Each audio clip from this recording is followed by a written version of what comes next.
All right, y'all. Again, wonderful to see everybody today. Good job on your quiz. Many of you said you're grateful for family. I am too. So thank you for just continuing to stick with it. Everybody who came to class today, you did a great job. Looking forward to seeing you on Thursday, and hopefully we can continue to make this fun and engaging. Maybe we'll play some games in class going forward and just have some fun together. So this is our last really quick lesson, and then I'll be signing off until tomorrow. So we're just looking at the area of a square, and this is a perfect square trinomial when a is not equal to 1. So again, this is the a value right here. So we're going to do a very similar thing, is we're going to take the square root of a and square root of b. So let me just remind you the formula: a squared plus 2 times a times ab plus b squared is going to be what we end up with, right? So what we're going to have to find is the value of a and the value of b, because we know that this is going to factor into a plus b squared, right? So how do we find the value of a? Well, we would take the square root. So let's go ahead and take the square root of 16h squared. How do we find the value of b? Well, we take the square root of 25. So the square root of 16h squared is going to be 4h. The square root of 25 is going to be 5. So what do we end up with?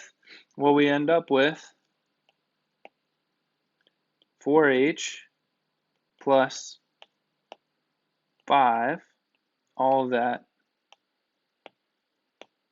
squared. And that would be our final answer. Now, let me give you one key piece of information that I think actually would be helpful from a visual standpoint. So just pretend this is a square. So all 4 sides of this square are equal in length. This is actually 4h plus 5 and 4h plus 5 over here. So in order to find the area of this square, what would you do? You would multiply those two terms, right? Because area is base times height, or length times width. So 4h plus 5 squared is actually going to represent the area of this entire thing.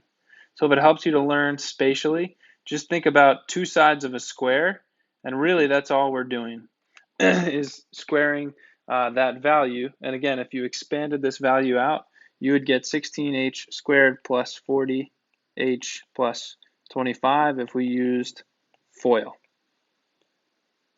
So the final solution, I'll just circle in purple, is going to be this 4h plus 5 squared. Again, just to review, all we have to do is find an a value and find a b value.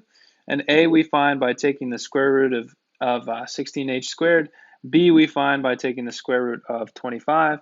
And we know because this is a plus sign, we're going to have a plus in the middle here. So 4h plus 5 squared is our final solution. God bless all of you. I pray you have an amazing afternoon. You can get some sleep tonight, and we'll see you on Thursday. I'll be on Zoom at Tuesday and Wednesday at 1 p.m.